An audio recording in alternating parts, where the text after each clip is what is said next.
everyone once again to Inside the Pylon, a Midwest College Football podcast. Joined as always by Clinton Boring. My name is Ryan Satkoviak. I almost forgot my name there for a second, Clinton. And tonight we are continuing our playoff extravaganza series, looking at a couple of these non-Midwest teams that Midwest teams will be facing in the college football playoff on Saturday. We are pleased to be joined this evening by Austin Brown from Channel. Do you call it Channel TN or Channel Tennessee? We call it Channel 10, just easier that way. I know it sounds like channel. It sounds like Channel 10. I know. I do like the play on words there. That is pretty nice. Well, Austin's joining us this evening to help us break down the Tennessee Volunteers ahead of their matchup in Columbus, Nayland North this weekend. I'm excited to see what happens here. Austin, sir, thank you for joining us this evening. How are you doing tonight? Never better, man. Can't wait to join y'all in the Midwest.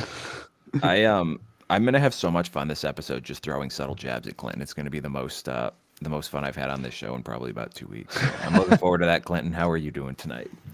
I'm doing good, man. I gotta get this 2-year-old and his bedtime figured out, and my my nighttime stuff would be a little less stressful prior to the podcast. But other than that, I'm good. We're almost to game day. I'm excited. Can't wait to be there. We'll see if we're gonna scarlet out the shoe or orange out the shoe. It'll maybe be one of the two. So we'll see. Well, I'm super fascinated by this matchup. I'm pumped up that is the night game because I think this might end up being the best game of the weekend.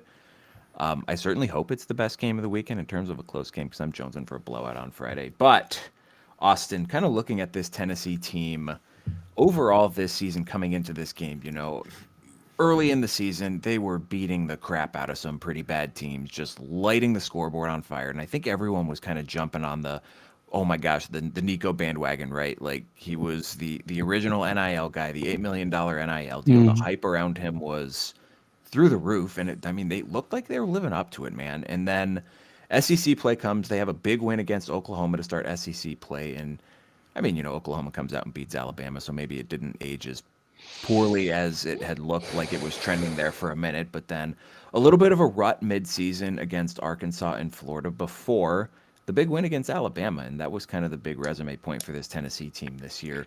What has been just kind of your perspective on the offense going from, the highs of early in the season where it would look like the Josh Heupel attack could do no wrong to the midseason rut to kind of finding their footing again a little bit late in the season?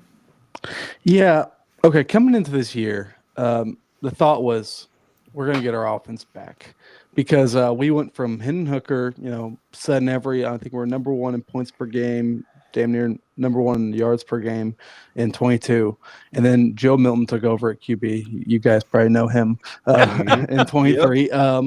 He could throw a ball really far, okay? And we love Joe.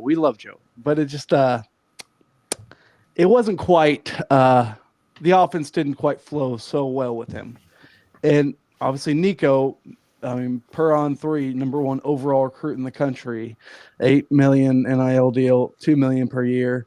And I'm not gonna say he wasn't worth it. No, he's not. He's had a not quite the season we all envisioned, but I still think that everything there is in front of him. He's 19 years old. Let's be honest. Yep. But yeah, of course we come out and blow the hell out of Chattanooga and Kent State to a good FCS team and maybe the worst FBS team ever. Yeah. So nothing you could take much away from that. And we looked good against NC State. And of course, NC State, I guess they're going to a bowl. Give them that. That's true. But you can't take much away from that. And then we beat Oklahoma 25-15.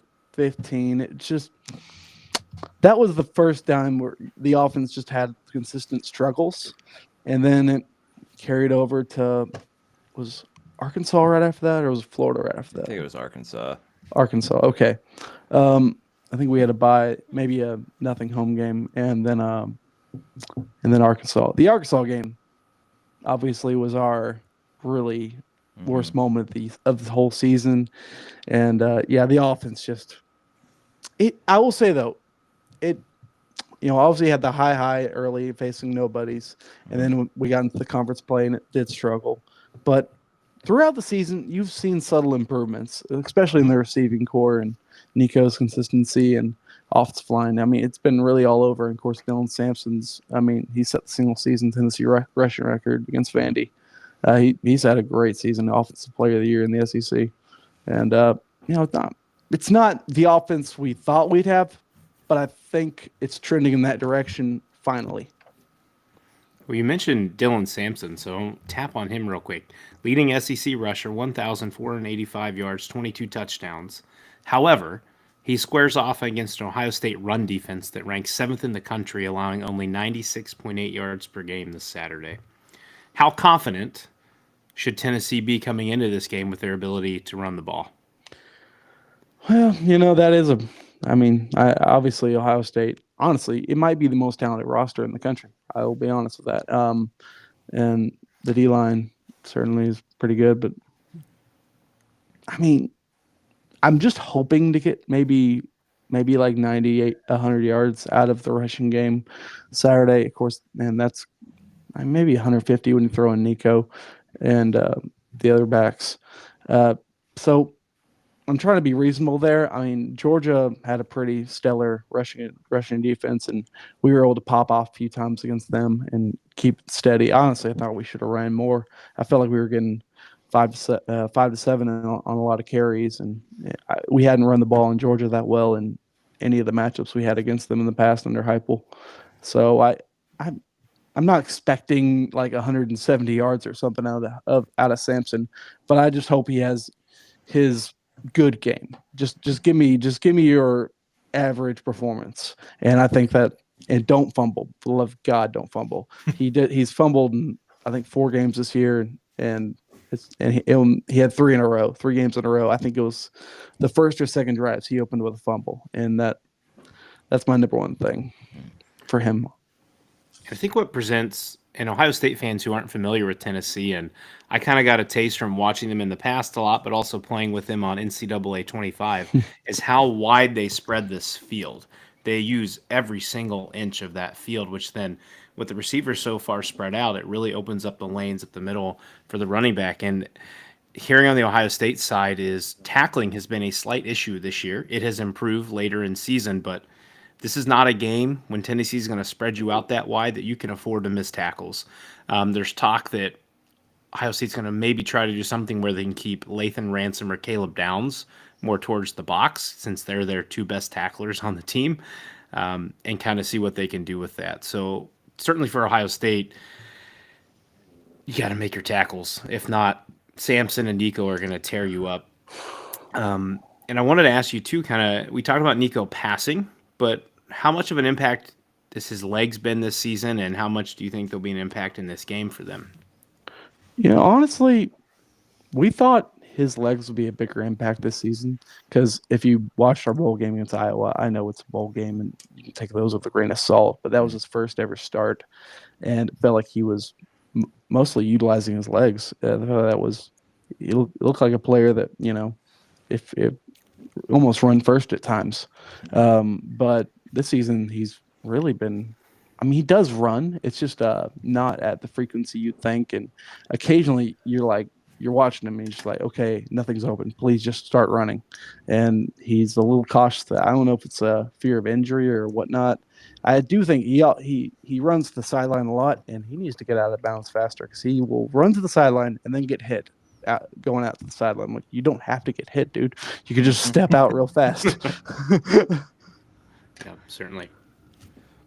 Looking at the passing game this year, because I kind of chuckled at the Joe Milton mention because I think we had a bit earlier this year when he had that big preseason game and everyone was lusting over him like, wow, the Patriots, they got the wrong quarterback early. I'm like, you could tell who's never watched a college football game based on who's lusting over Joe Milton right now. But looking back 2 years ago at this Hendon Hooker offense and not being as intimately familiar with, Tennessee and the guys that they have out wide, certainly some notable names, but with the passing game this year, what has been kind of the difference between what you guys were able to see in that Hendon Hooker year when it was, just a fully formed, functional, explosive passing offense versus this year where it seems like it's been up or down? Has it been more just the growing pains of a redshirt freshman quarterback? Has it been more so the talent out wide, or just kind of a combination of all of the above? It's always, it feels like every game, at least early, I mean, most of the year, there was just one thing off. Like against Oklahoma, I think our right guard was out, and he didn't play good the whole first half of the year. Um, it felt like Nico had no time in the pocket, and he did miss on some throws. He was having some freshman woes, but the offensive line felt like the early in the season was the biggest struggle. Then it felt like the offensive line kind of got together. And I'll never forget the Kentucky game. I was so mad at the Kentucky game. I felt like we dropped, I think, 4 touchdowns. I mean, it was right in their hands. Drew up perfectly, and they dropped him. And then we'd have a fumble. We've had penalties, just set everything back. It's just been one thing or another that's been an issue. And with the Hooker offense, I mean, it's not just Hooker. I mean, Jalen Hyatt was a hell of a receiver. I think he won the Bolitnikoff that year. And you had Cedric Tillman on the outside for most of that season. You had 2 senior tight ends. You had, Darnell Wright at right tackle, or I think he's a guard maybe. And a couple other linemen were missing. And the rushing attack, I will say the rushing attack's better now than it was then. Sampson's the best back Heupel's ever had. But it's just what went from that to this. I do feel like we are going in the right direction. I see so many times Nico feels like he's getting closer to where he needs to be, and it's just one thing or another that doesn't go right with our offense that keeps us from having that big like just all out game. And I really hope, it's unrealistic to think he's going to have that performance against Ohio State in the shoe at 25 degrees or whatever. But I hope he just kind of gives us a good performance. Yeah. How do you envision them looking at attacking this Ohio State defense? We talked a little bit about the run, but in these bigger games for Ohio State, and maybe not Michigan, but we're talking about a Michigan passing attack that's anemic, to put it lightly. But looking earlier at that Oregon game, they had a lot of success attacking out wide, particularly against Denzel Burke. I know with Igbinosun, there's been a lot made about his pass interferences this year. Clinton, I think, what is he leading the nation in PI penalties committed this year? And I'm looking at a guy like, Dante Thornton. He seems healthy now. Maybe not the volume receiver that we've seen at Tennessee in the past, but I'm seeing, 3 catches, 118 yards, 3 catches, 100 yards. That to me looks like the type of big play guy that they could utilize to maybe take the top off of this Ohio State defense and soften up that run defense a little bit. Yeah, that's what we're going to do. Pretty much we're going to work with what we're going to give, what you're giving us. You give us a light box, we're going to run in the middle. And if you're crowding the box, we're going to try to expose you outside. It's really that's the Josh Heupel offense. We'll do like 3 short runs, and once we get you guys going and hurry up, we're gonna gas you downfield. That's what we really want to do. But obviously, this season things have just gone wrong for one reason or another. But if all goes perfect, we're gonna hit like 4 or 5 big shots and keep the rushing attack keep going steady. I don't expect to run all over you guys, but I want it to just keep it steady. And I really hope we're not bothered by the environment. I do actually, a lot of people, the narrative of the Josh Heupel teams is they can't play on the road in big time environments. But I do feel like we lost the Georgia game, but that first half against Georgia, I can't tell you how impressed I was with that. We came out of the gates on fire, hit on all cylinders, on defense, on offense. It was great. It did for one. I don't feel like we were destroyed in the second half. We didn't capitalize at certain moments, and we let them. I didn't agree with the defensive game plan too. In the second half, I feel like we didn't adjust properly. That's actually a big worry of mine, that we win the first half but don't adjust. That's been a common theme actually when other teams do adjust. How do you think? Obviously, y'all aren't too happy with your offense right now, I'm assuming. Not happy is an understatement of the year. What is your expectation really for this game? To be honest with you, Austin, I don't quite know. I follow Ohio State about as closely as I can, having a full-time job and 2 kids, and then trying to be the Ohio State guy while Ryan's our Notre Dame guy on this podcast. But Lord. I certainly cannot think that you would just run into a brick wall again 30 times like you did against Michigan. That was the most embarrassing offensive game plan I've seen from Ohio State in my entire life. And I watched them get beat 31-0 to Clemson in the Orange Bowl a few years ago. But I think Chip Kelly and Ryan Day included in this because he's the overseer of it all. They know their jobs are on the line, I think, at this point, or their butts are pretty hot for being on the line. I think they're going to open it up. I think the problem that what I expect here is Ohio State's offensive line has been in a shuffle, right? Like you lose Josh Simmons against Oregon. You lose the Remington winner in Seth McLaughlin the week before you play Indiana. Now they're potentially putting in another guy at left guard. So what I expect their game plan to be is they're going to be short and quick passes until they can find something that exposes Tennessee to hit them deep. And the reason I think it's got to be short and quick is because your guys' defensive line, which I was getting ready to ask you about, can feast. James Pearce Jr., top 10 pick. Coming into the season, there was so much talk that he might be the number 1 overall pick. Now, Ohio State has faced Abdul Carter on the edge with this makeshift O-line, and they did pretty well. Might have been some holding calls missed, so we'll see what this group of refs decide to call in this game, whether we let them play or they want to be flag happy. But I expect short, quick, intermediate passes. And to me, and Ryan can attest to this too, we've asked for this all year, Will Howard and his legs. That's all they utilize at Kansas State, and Ohio State has not utilized that at all. And if they might need to bring this in, they're not going to might. They're going to have to bring this in with Will Howard to win this game, and I think to make a playoff run. Because Ohio State's interior line was getting no push against Michigan, and I understand that was Kenneth Grant and Mason Graham, 2 top 10 DBs. But they're going to have to find a way to be able to get the run game going. So I would expect short, quick, intermediate passes from Ohio State, and then maybe trying to get someone like Travion Henderson on the outside with a swing or a screen. Well, yeah, I mean, it's a really intriguing game, honestly, because it's 2 teams that are just in these interesting spots. And Well, I tell you the most interesting spot. It's the fan base, man. I was talking to people today. I don't feel any vibe in Columbus that there's excitement for this game because they're still so hung up on the Michigan game.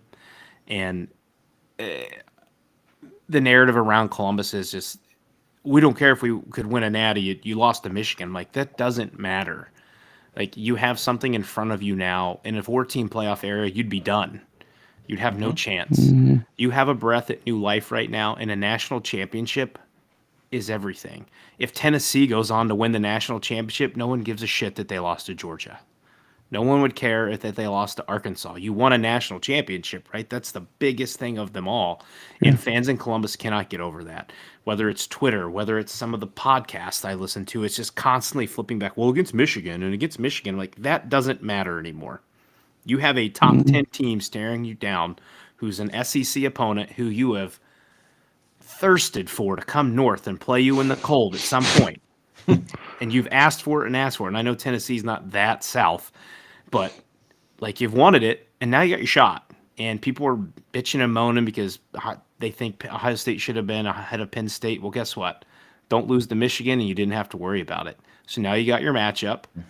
It's the toughest matchup of the first round. And for both of these teams, you're getting probably, I don't know how much you can argue it, they're undefeated. You get the best team in the country for game 2. So if you look at both of these teams, they both could have done something a little bit better to better position themselves. Ohio State's second loss just came at the end of the season, whereas Tennessee's was a bit before that. But did you say you're coming to this game? yeah, I'm making the drive up in the morning. So I think by time kickoff comes, you'll get to see a really good representation of the shoe at night, which we haven't got to see this year because our only night game was against a MAC conference team in Western Michigan in September. Everything else has been at noon. So you are going to get a great taste of what the shoe is like. Now, you may also get, if Ohio State comes out with a base-ass game plan again and runs into a brick wall, you're going to hear them boo. It's going to happen. They're not booing the players. They're going to boo Ryan Day. And then the question becomes how much puckering happens again because of the fan base booing them. So I will be there. I will not be booing. I will be excited to be there for this matchup. I've watched Tennessee play before. I love this hypo offense and how explosive they can be. I'm ready for this matchup. I think it's super exciting. One other thing I want to ask you about the D line outside of James Pearce. What about the DTs? I think they're getting undervalued because I think they're pretty stout defensive tackles and they're just not getting enough love. So if you could fill us in on those guys just a little bit. This D line overall is the deepest D line I think in college football. Like if you look at snaps per game just on our defense, I think we have more players getting snaps per game than anyone in the nation on defense. It's this rotation. I don't know how we've kept them all here, but that's what makes us so lethal on defense. I mean, you want to break it down, like it's not that we have the best D tackles. It's the reason. It's because we have so many of them that are really good. We got Amari Thomas, Elijah Simmons, Bryson Eason, Omar Norman Lott, Jackson Moy, David Hobbs. It goes on and on and on, and it's a revolving door. And when the O line starts to feel weary, we'll throw in a fresh body that's just as good as the guy that was wearing you down. It's that's where we really feast on. And the run defense has always been good under Heupel, so I really hope to keep Judkins in order. I mean, it's crazy. Like that. One thing I will say though, everyone likes to play the weather narrative, like because Tennessee is only 5 hours south, and it's not that much. It's not that much difference. I mean, it is different, but it's not that crazy. It's not like we're in Miami or something. Yeah. We are a northern south team. It's not. We are in the mountains, but also, isn't a lot of your roster from California, Texas, and Florida? They're from all around the country. That's what I've not bought this whole thing. Like, yes, Ohio State lives in it. They're practicing in it. Whatever the Ohio State fans are trying to spew right now with, well, Tennessee's practicing indoors. That's not going to make them very tough. Like, listen, players are from all around the country are on these teams. Sure, they might get a little cold, but once you start hitting people, yeah, it hurts, but you get warmed up pretty fast. And you put that kind of cold thing in the back of your mind. I think for all these games, people are trying to make some additional narrative to talk about. Joel Klatt was on his show spewing about the cold today with Penn State with SMU, and I'm just like, it's not going to matter that much. Like maybe in the first 15 minutes of warm-ups, but it's not like they're just going to walk out, not warm up, and play the game. Oh my God, it's cold. We can't do this. Like they're going to warm up in it. They're going to arrive probably, I don't know, when's Tennessee coming? Are they coming Friday, I assume? So they'll be here for 24 hours in it. Like, it's not like it's the first time you've ever walked out and seen frost on the ground or something. Like, it's too much of a deal for it. The one thing I do want to ask, though, that was made, I forget who the player was, but a big deal was this crowd environment is being stated as not as loud as the SEC environments. And again, I know we don't have much to test for this year because we couldn't get a night game with the dam, but what do you think about that?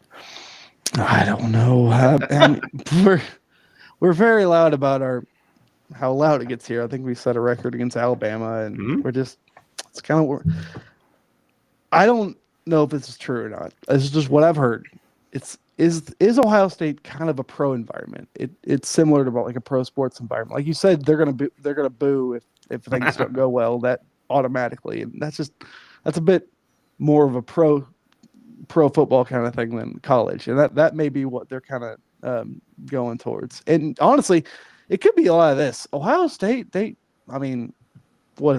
of your 8 games at home could be against Northwestern or Maryland, and it just doesn't really chug up that environment. When I mean, hell, we'll bring it for Alabama, we'll bring it for Florida. Those are games you're always going to get a big, and we always get those twice a year, or half the time. And like South Carolina last year, we were really pissed off for that one. It's just maybe like per game.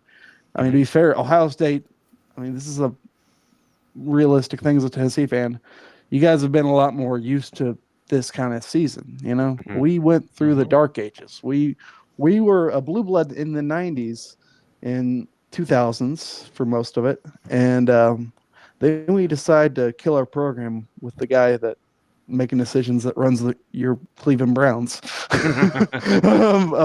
He decided to hire a bunch of weak-minded head coaches that would fall on their face. And, we did that for about a decade plus. And then we started to win with Heupel. And I think we are just a lot more excited for that. It's when you get deprived of something for your entire, like my entire upbringing. Like y'all aren't used to seeing 4-8. Y'all aren't used to seeing 5-7. I saw that. We went. I think it was from 2010 to 2013. We had no winning seasons. I mean, it was a very, very tragic time as a fan of Tennessee. Now we're kind of. I mean, here's the thing with Tennessee though. We had no excuse not to win. I mean, we have top 10 everything here, so it's finally getting back to where it should be, and we're just. I think that's new for us, and we've been deprived of that, and we're just kind of getting back into our who we are, kind of.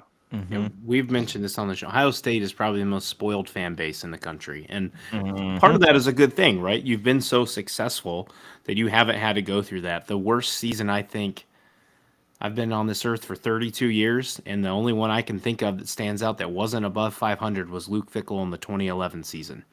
And then Urban comes in and brings the SEC energy to the Big Ten and flips the Big Ten on its head. And I try to be as Ryan can agree to this or disagree to this. I try to be one of the more realistic Ohio State fans. Like if they play like shit, I'm gonna be honest with you. I'm not gonna baby whine and cry for ref calls and different things like that. Like get on the field and play the game. So this fan base is spoiled. You can see that as they continue to whine about Michigan. They want a coach fired who's like 67-8 because he hasn't beaten Michigan. He's 1-3 or 1-4. Like you guys got to get over that. You know how many coaches or schools would kill for Ryan Day to coach them with his record? Like before Marcus Freeman, Notre Dame would have killed for that. Ain't that right, Ryan? No. Can I play devil's advocate for 1 second though? Yeah. Isn't the floor so high at Ohio State though? Like I'll be honest. I mean, this is where I am a little bit of a SEC biased kind of guy. Okay, don't hate me for this. But the thing about it is, like, if Ohio State throws out a badly coached team and just a bad team, pretty much, they could still go 10-2 because that's the Big Ten in a lot of ways. You're playing teams with rosters that rank in the 60s and on the 247 composite. Like if we are having a bad year, I mean, hell, everyone in our conference could kick our ass.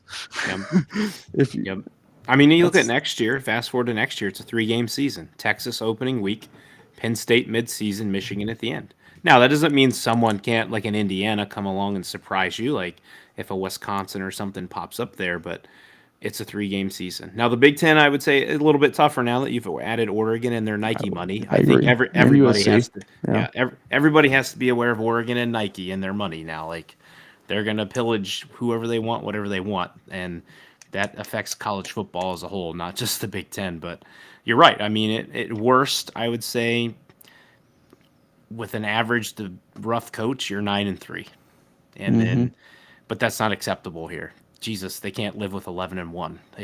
It's almost unbearable to listen to this stuff, and I'm ready to get this game on. And dear God, I hope they win because I can't stand another month of listening to this whining for what's going on. But yeah, you should listen to Alabama fans. Oh my God, you want to talk about unhinged right now? They haven't seen these days in a while. But like Alabama, that's what I'm saying. Like you come in not right, Oklahoma blows your doors off. I mean, if you don't come with your head on a swivel, you're screwed. Yep. You even got Cupcake Vanderbilt beating people now. Andy, man. Diego Pavia, man, game changer. One more year, Clinton. He's got one more year. He did. He won his lawsuit. That's awesome. Good for him. Maybe not good for the SEC, but good for him. Yeah. Oh my. Yeah. The NCAA is racking up the L's in the court system. So, looking at this game, Austin, let's call it 2 to 3 keys to the game that need to happen for the Volunteers in this one to emerge from Columbus victorious Saturday night. I mean, number one is pretty obvious. No turnovers. Just play clean. That's your biggest thing with this team because they are a little limited on offense compared to what you really thought they could be. So minimize the things that would absolutely kill you. Number 2 is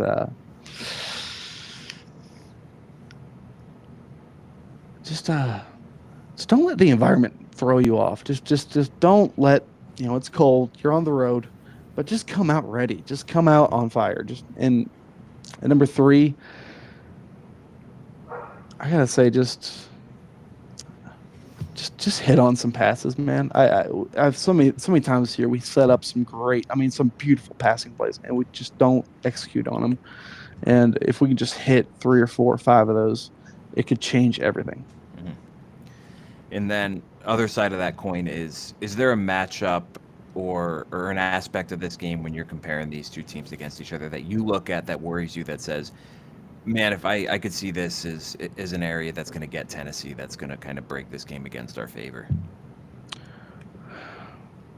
The worst thing matching up wise, obviously, I'm scared of that receiving core. It's one of the most talented in the history of college football. But I will say this is the best pass defense we've had ever under Heupel. But, I mean, it's never been tested against the best receiving core in the history of college football. So, just I'm kind of just hoping. Part of me is just hoping Ohio State just screws himself a little bit. Well, it's on the table. It's not impossible. I mean, you do that against Michigan. You go down the wire with Nebraska. There's times where Ohio State doesn't capitalize on being as great as this roster would you would imagine they would be. Ryan Day does a very good job, and I think a lot of coaches do at times, making the game harder than it needs to be. Sometimes you just need to feed your athletes, and this is nothing against Tennessee, but I think you're correct that this receiving core at its peak is damn near unstoppable unless Will Howard throws it to the other team, which he's done too many times in critical situations this year. But they're tough to beat. Jeremiah Smith is a 18-year-old freshman who probably could walk in and play in the NFL tomorrow. Like, there's not much anybody's going to have to be able to guard this kid. The problem is, if you don't throw him the ball, he doesn't have a chance to make miraculous plays. Now, the one thing I don't think Tennessee will employ that Michigan did is tackling Jeremiah in the end zone 2 times so that he can't have a chance to catch the pass. I think you guys have DBs good enough to at least play some coverage. But we'll see if that happens or not. We'll make a note of that. I mean, if that's allowed.